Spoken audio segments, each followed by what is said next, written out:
Hola, buenas tardes.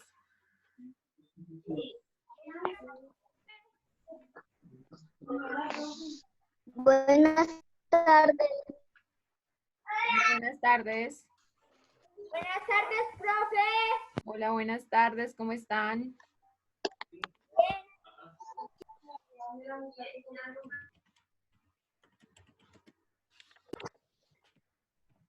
Bueno,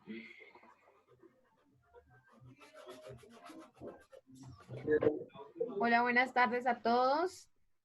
Bueno, el día de hoy vamos a tener nuestra clase de sociales. Entonces, para esta clase, ustedes vamos a ver lo que tiene que ver con los impuestos, ¿cierto? Entonces, si son tan amables, activan sus cámaras y me muestran su cuadernito lo que tenían que haber apuntado. Esa cámara no sirve. Muy bien, Jerónimo. Muy bien, Sofía Sánchez. Muy bien, Isabela Poveda, Sofía Guzmán, María José, Miguel García, Profe, mi cámara Santiago no sirve. Colmenares, Juanita Profe, mi Dueñez, cámara muy no bien, sirve. David, Samuel Guzmán, Ana María, muy bien, Felipe Olaya, muy bien, Sebastián González, excelente, Sofía Hernández, muy bien, Alfonso, muy bien, Marjan, excelente trabajo, Dana Rodríguez, muy bien, Yo no sé, mi papá. Juan Manuel, muy bien, Juan Esteban, muy bien. Catalina Soler, excelente. Matías Barragán, muy bien. Los felicito. Martín, muy bien, buen trabajo. Están muy juiciosos. A ver, ¿quién nos faltó? Uy, Juanita, hoy estás disfrazada folclóricamente. ¿Por qué te escondes, Juanita? Si ahí estás muy linda. ¿Quién más me faltaba por revisar? ¿Alguien más? Profe, Los demás no me buenas presentaron. tardes, profe. Buenas tardes, Eileen. Miss, Dime. acaba de llegar. Hola, ¿cómo vas? Muéstrame tu trabajo. Ya hoy. Acaba de llegar. Bueno, los que acaban de llegar, por favor, váyanme mostrando su trabajo.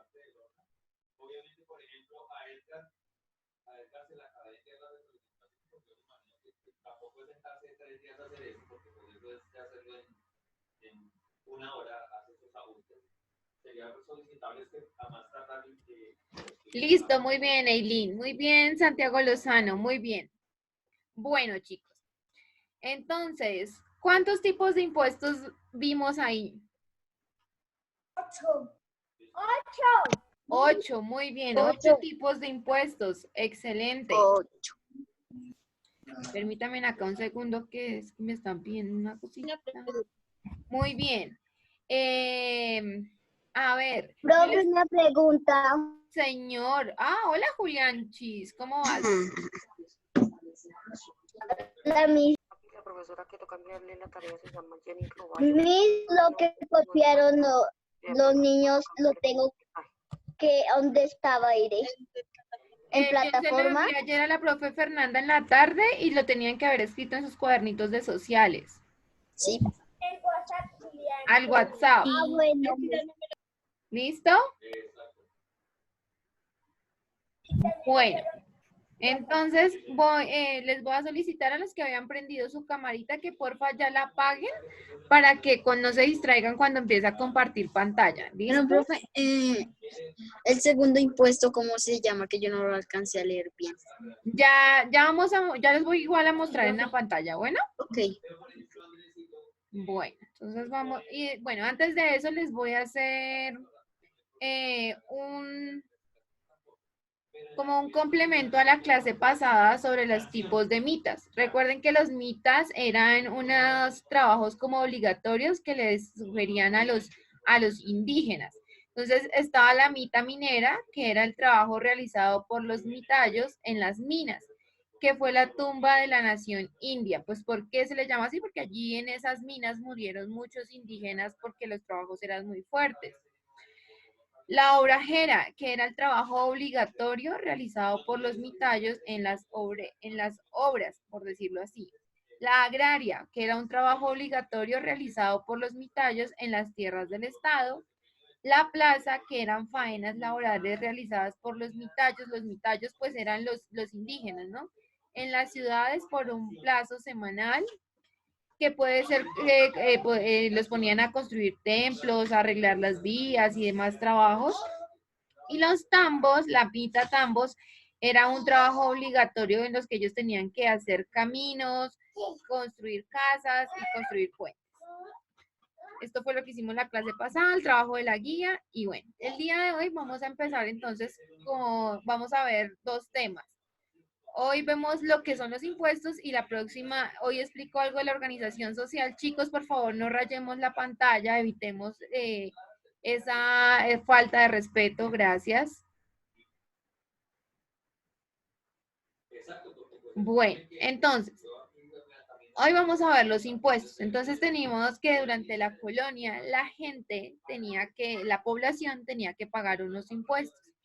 El primero era el quinto real. ¿Quiénes pagaban ese impuesto? Entonces, ese impuesto era pagado por los dueños de las minas. Las personas que tenían minas tenían que pagar estos impuestos. Y esos impuestos eran sobre la producción, o sea, de acuerdo a la cantidad de material que sacaran de estas minas, pues asimismo ellos debían pagar el 20% de ese producto al rey. Le tenían que pagar al rey las ganancias que obtuviesen de todo lo que extraían de estas minas. Luego teníamos el impuesto de Majorit Faxco. ¿Qué quiere decir eso? Era un impuesto que se pagaba por las importaciones y exportaciones. Explico qué es una importación. La importación es cuando se trae un producto de otro país, ¿cierto? Yo lo importo. Y la exportación es cuando yo llevo un producto de mi país a otro país para que sea vendido allí y comercializado.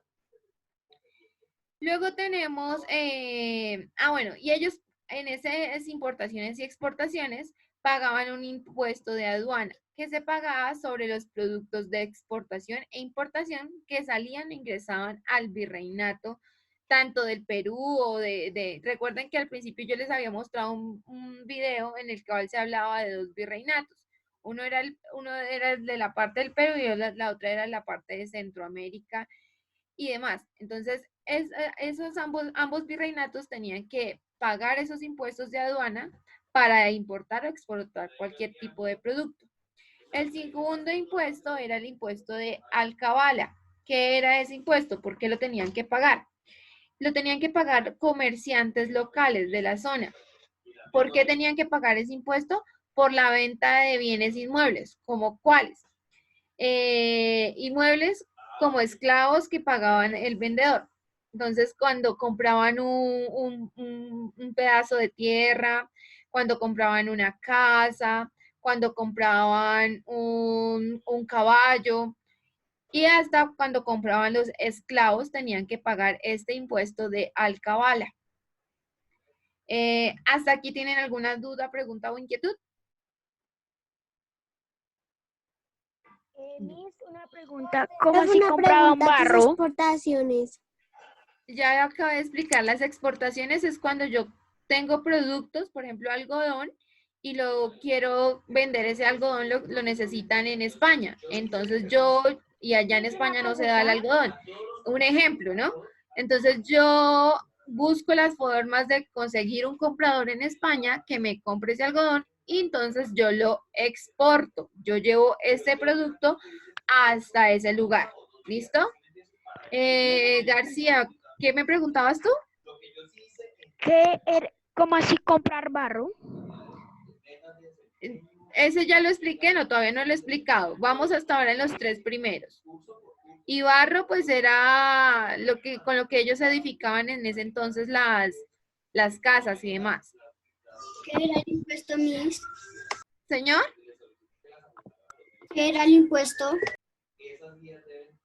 El impuesto era un valor económico que ellos debían pagar por ciertas cosas que consumían. Por ejemplo, hoy en día, si sus padres tienen una casa propia, que ya ellos la compraron y la están pagando, ellos tienen que pagar un impuesto al Estado. ¿Por qué? Porque está gozando de los servicios públicos, porque está haciendo uso de la propiedad pública, porque queda cerca a las calles y pues demás cosas que influyen para que ellos paguen estos impuestos. ¿Listo? Impuestos es un porcentaje económico, dinero, que se debe pagar por el uso de algo. ¿Claro hasta ahí? Bueno. Vamos a continuar entonces con los impuestos a la cisga y a la mojona.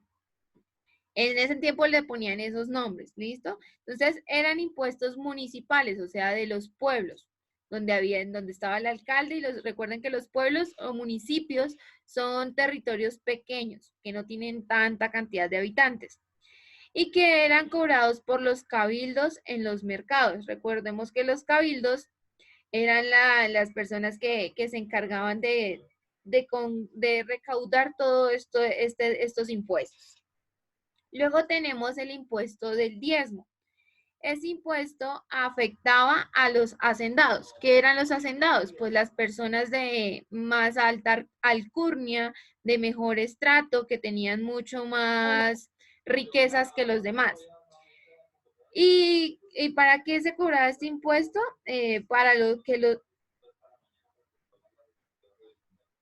Para que los fieles, aquellos fieles que asistían a la iglesia debían pagar un 10% de su producción agropecuaria.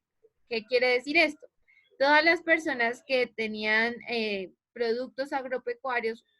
¿Qué son productos agropecuarios? Los productos agropecuarios son todos aquellos que son de cultivos, de cuidar ganado y demás. Entonces, ellos cuando vendían sus productos y demás, pues recibían un cierto dinero. Pero de ese dinero que recibían, tenían que darle el 10% a la iglesia. ¿Listo? Espera que por acá tengo unas preguntas. Listo.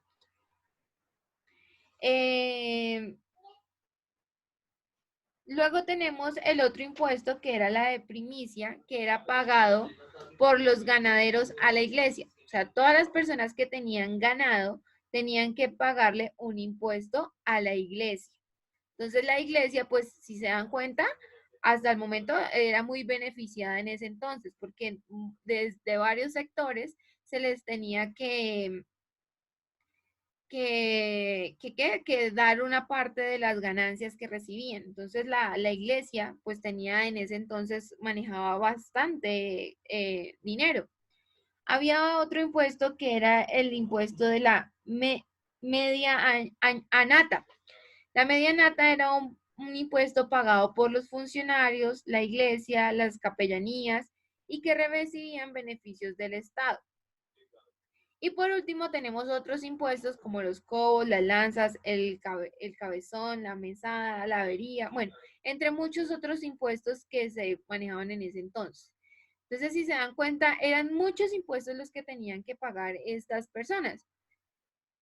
Bueno, entonces vamos a continuar viendo un videíto. Ya saben, por favor, silencien sus micrófonos, silencien y apaguen sus cámaras para que pues el video no tenga interferencias.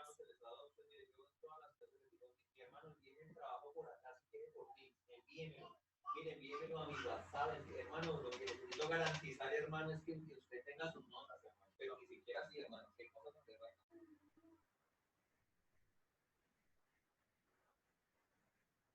Sí, no. Clasificación de los tributos coloniales. Primero, los directos y personales, que se imponían sobre una persona determinada y no sobre una transacción, como lo eran el tributo de indios, la bula de cruzadas, las medias anatas seculares o eclesiásticas. Segundo, los impuestos indirectos que gravaban alguna industria determinada, como acontecía con el diezmo, que gravaba sobre la agricultura, los quintos reales que se aplicaban a la minería, o aquellos que gravaban la circulación de mercancías, tales como la alcabala, la armada de Barlovento y el papel sellado. Tercero, En este último grupo se encuentran los estancos o monopolios estatales. Impuestos directos. Los impuestos directos implicaban una relación de vasallaje, es decir, de sometimiento de los individuos a quienes afectaba con respecto al Estado y a la sociedad. De esta manera, el tributo indio fue la contribución directa por excelencia de la época colonial. Dicho tributo consistía en una cantidad fija que debía ser pagada por cada hombre adulto indígena sin consideración a su patrimonio u a otros ingresos. El tributo de indios se tasó periódicamente en dinero o en frutos y en un primer momento fue percibido por los encomenderos. El impuesto comenzó a declinar en la misma proporción en la que comenzó a aumentar el mestizaje en América. Un segundo impuesto directo lo constituyó la bula de cruzada.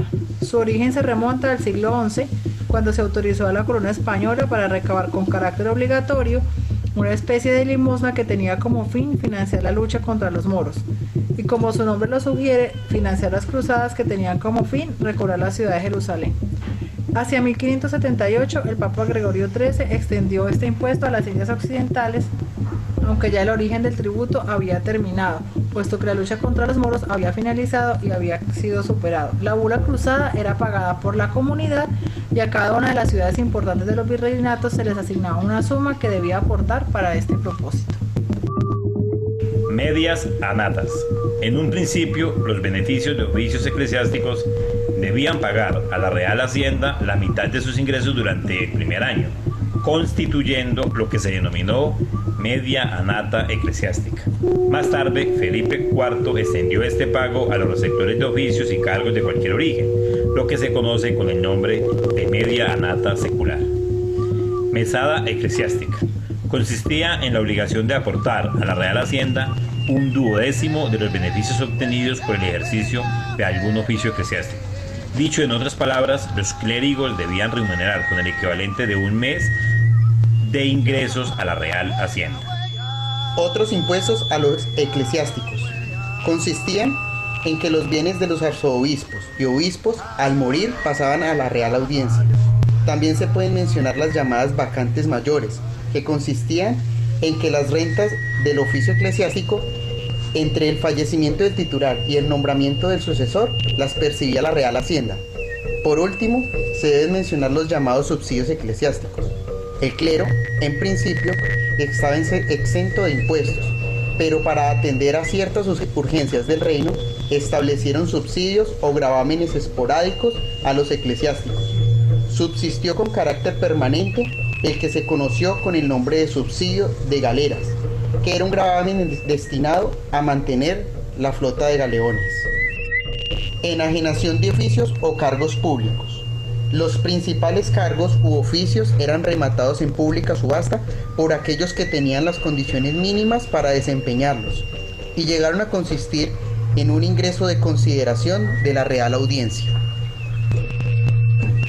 Donativos graciosos.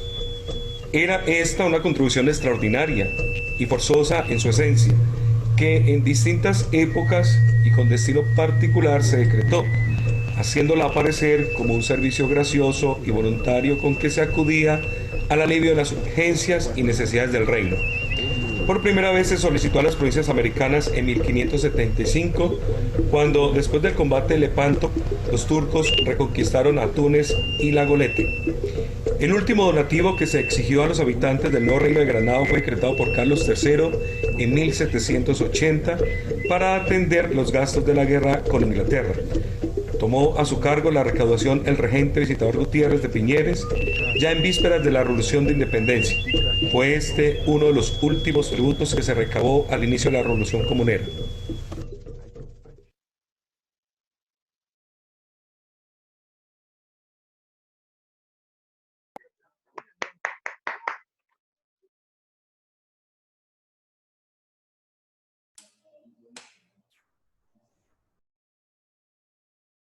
Miss, alguien está de grosero rayándote la pantalla.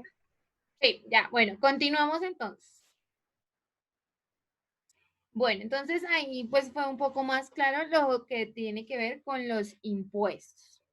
Bueno, además de eso, pues vamos a ver también lo que es la organización social, cómo estaban organizados en la época de la colonia las personas, qué papel jugaban cada uno de las personas que estaban en esta época de la colonia. Entonces, vamos a continuar. Listo. Entonces, ¿cuáles son las características principales de la sociedad colonial? Para ese entonces se dio algo que se conoció como el mestizaje. Pues el mestizaje que se le conoce es como la mezcla que se dio entre las tres razas diferentes que convivieron durante la colonia. ¿Cuáles eran esas razas? Pues la raza blanca, la raza indígena, que era la que ya estaba, y la raza negra, que fueron las que trajeron. ¿Por qué trajeron? Pues los trajeron de África debido a que los indígenas pues no eran tan fuertes para someterlos a esos trabajos pesados de minas y demás, por eso trajeron a esclavos desde África. ¿Señora? No, solo lo que les envié ayer. Ustedes ahorita me van a poner atención y yo ya ahorita más tardecito o antes de la próxima clase les envío lo que deben seguir trabajando. ¿Listo? Para ese entonces, durante la colonia, había una discriminación muy grande hacia la mujer, ¿cierto? ¿Por qué? La mujer simplemente se veía como aquella persona que debía estar en su casa, cuidando a su familia, haciendo de comer y realizando las labores del hogar.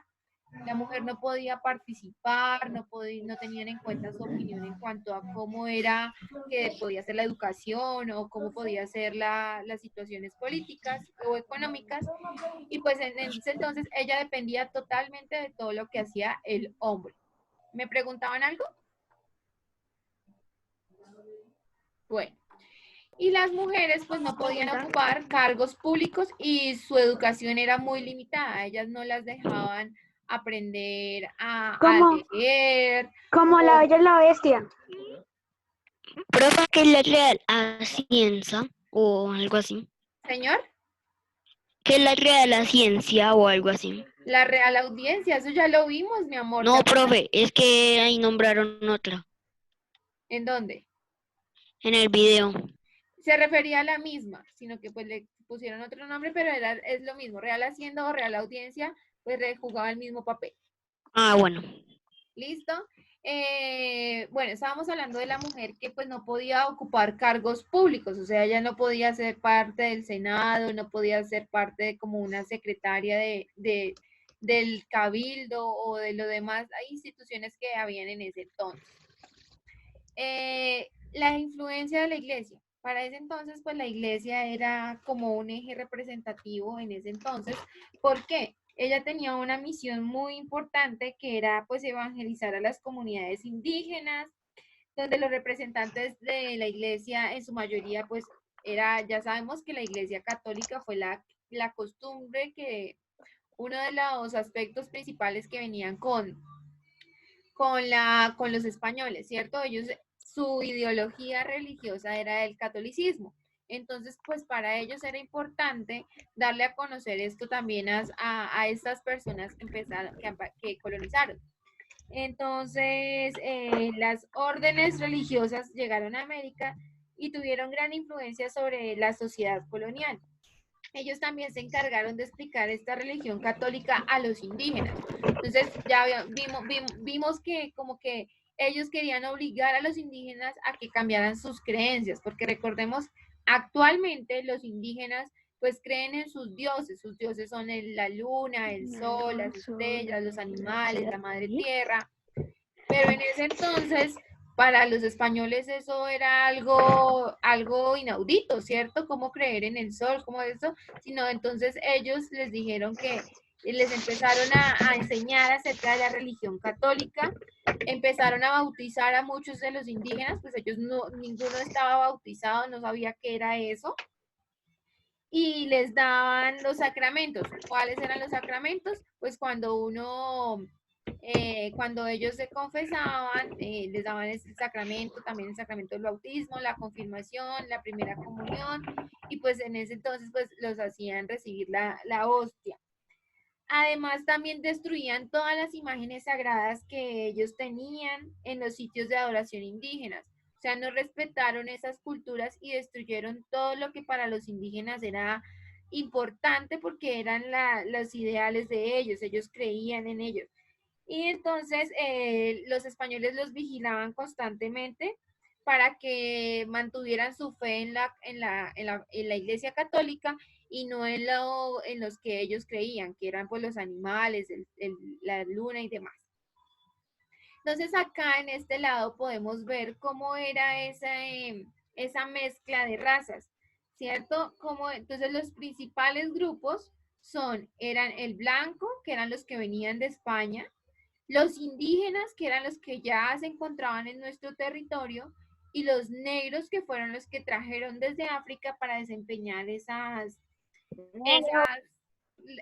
labores fuertes y pesadas. Señora, ¿alguien me preguntaba algo?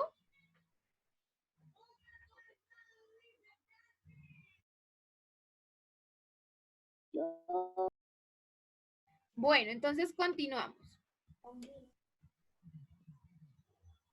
Acá vamos a ver un mapa más específico de cómo eran esas mezclas. Entonces los blancos eran pues los españoles. Entonces tenemos el mestizaje en América. Había algo que se llamaba la etnia pura y la etnia mestiza. Entonces los mestizos pues eran el resultado de las etnias puras.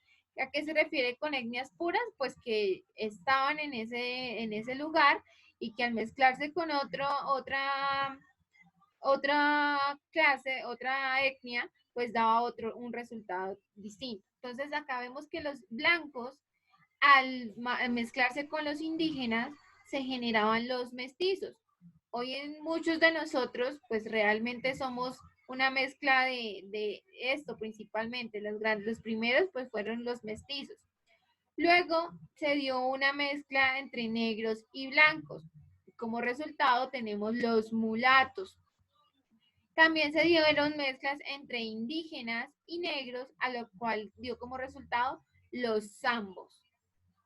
¿Listo? Entonces acá vemos las características fuertes en cuanto a apariencia y demás que tenían. Los indígenas acá tenemos rasgos muy fuertes, sus narices bien pronunciadas, sus cejas son bien marcadas, los rasgos de la cara tienden a ser algo anchos acá al lado de las mejillas.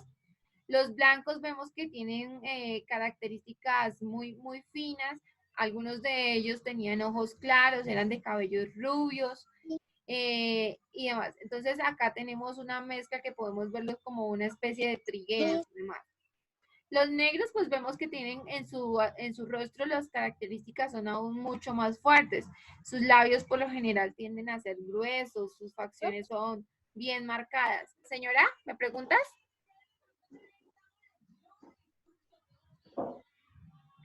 Bueno, continuamos. Y entonces acá al ver la mezcla, acá tenemos los mulatos. Entonces vamos a ver, me van a colaborar. Yo voy a leer. Entonces las etnias puras pues eran las etnias originarias, provenientes de cada continente y tenían distintas formas de vivir y de trabajar en el momento, de sobrevivir en el espacio en el que estaban. Y las etnias mestizas pues son las nuevas etnias resultantes de diferentes etnias puras que entraron en contacto a la llegada de los españoles a América. Entonces acá tenemos los blancos se repartían pues en los españoles pues no solo colonizaron lo que conocemos actualmente como Colombia, sino también colonizaron lo que fue Chile, Perú, Ecuador, Venezuela. El único lugar que no fue conquistado por españoles fue Brasil. Brasil fue conquistado por portugueses. ¿Listo? Lo mismo que Portugal no, sino, se me fue el nombre, Uruguay y demás. ¿Listo? A ver, Sofía Hernández, colabórame con los blancos. ¿Quiénes eran ellos? Ellos eran españoles, casi en su totalidad eran en el grupo dominante, a pesar de ser inferiores en número a los indígenas. Estos podían podían ser peninsulares, peninsulares venidos directamente de España o criollos españoles nacidos en América. Listo, muy bien. Entonces ya vemos que la población, ellos no eran demasiados, pero al no ser demasiados y venir con la idea de que ellos tenían más poder, pues los indígenas de una u otra forma pues creían en todo lo que ellos les decían. Olaya, léeme los indígenas. Felipe Olaya. Si bien eran el grupo originario... Fuerte, no te escuchamos. Si bien eran el grupo originario y mayoritario, fueron bajando en número producto de enfermedades, guerras, etc. Y sobre todo el mestizaje de los grupos de blancos. Exactamente. Entonces, ellos antes, como ellos no tenían contacto con nadie, pues ellos no tenían afectaciones algunas, pero al llegar los blancos, pues ellos traían muchas enfermedades, a lo cuales pues los indígenas no estaban adaptados, sus cuerpos no estaban preparados para atacar este tipo de agentes externos que llegaban en el momento. Entonces ellos se enfermaban muy rápido, iban muriendo, otros pues por el trabajo fuerte de las minas, por las guerras, porque ellos también luchaban por proteger su territorio. Y entonces el momento en que se dio el cruce entre blancos e indígenas, pues su población fue disminuyendo. A ver, Martín, colabórame con los negros. Profe, ¿como el coronavirus? Algo así. Tenían una escasa presencial en el país y presencia en el país y fundamentalmente se desempeñaban en el servicio doméstico, ya que solían ser traídos como esclavos desde África. Listo, pues eso ya es bastante claro. A ver, Mariana Caicedo, ¿estás por ahí? No, bueno, Julián, colabórame con mestizos. El fruto de la unión entre europeos e indígenas fueron los mestizos, quienes se convirtieron rápidamente en la etnia mayoritaria, pero no por ello poderosa. Se convirtieron con el pasar de los años en la mano de obra americana. Entonces acá hago una aclaración. Resulta que los mestizos podían ser hijos de españoles, pero por ende no tenían el mismo poder, ¿cierto? El gobierno no permitía que estas personas pudiesen llegar al poder, así fuesen hijos de un español. ¿Listo? Matías, colabórame con mulatos. El resultado de la unión de los blancos con negros fue causado en Chile y fundamentalmente se debía a que en algunos lugares los blancos poseían personal de servicio negro y femenino. Entonces, las negras, por decirlo así, las requerían mucho para que trabajaran en la casa, en el hogar, ayudaran a las españolas de alta alcurnia a realizar sus labores. Y por último, Juan Sánchez. Juan Sánchez, Sofía Sánchez.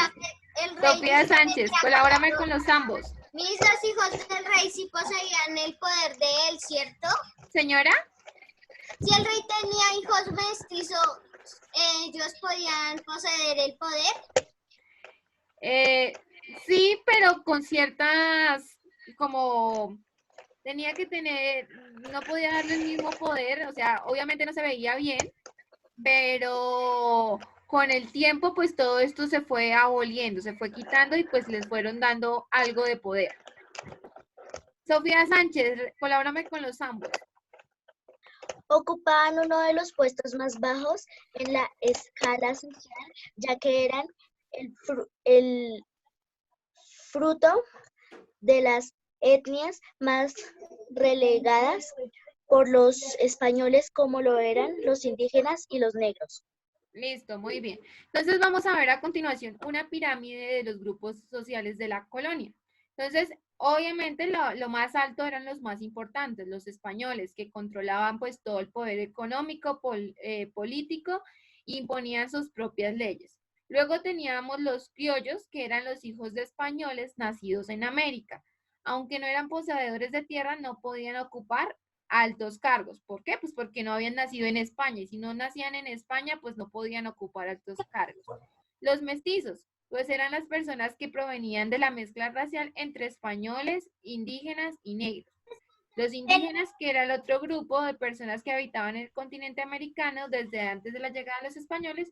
Y por último, pues tenemos a los esclavos, que eran las personas que traían desde África para que realizaran los trabajos de fuerza en las minas y las plantaciones. ¿Viste? Saltaste los criollos. No, yo lo leí. Dije que eran los que hijos de los españoles y que por no nacer en América no, sino en Europa, en España, pues no podían ocupar los altos cargos. Bueno, chicos, este pues es el inicio de la explicación del tema que vamos a ver esta semana. Ahorita más tarde les voy a enviar por el grupo del WhatsApp esta imagen para que la copien la próxima clase y lo mismo me hagan el cuadro de las mezclas raciales. Listo, chicos, eso sería todo por nuestra clase de hoy. Nos vemos nuevamente el jueves. El jueves nos vemos para continuar con nuestra clase. ¿Tienen alguna duda, pregunta o inquietud hasta el momento? No, señora. No, señora. Gracias. Yo sí, profe. Ay, hola, profe Martica, ¿cómo estás? Cuéntanos. Bien. Hola, No, es que profe quería... Marta. Hola, chicos. Es que quería hacerles ahí un aporte al tema que están viendo de los grupos sociales y los grupos raciales de la época de la colonia.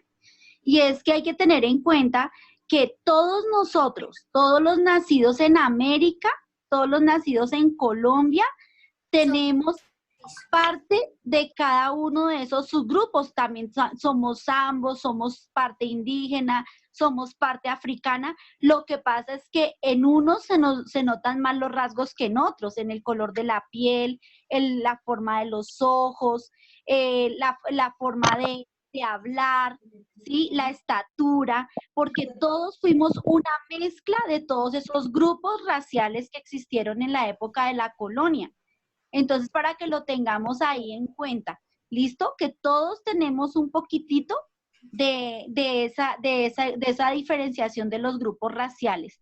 Y en cuanto a los grupos sociales, se dan cuenta que la estratificación social todavía existe.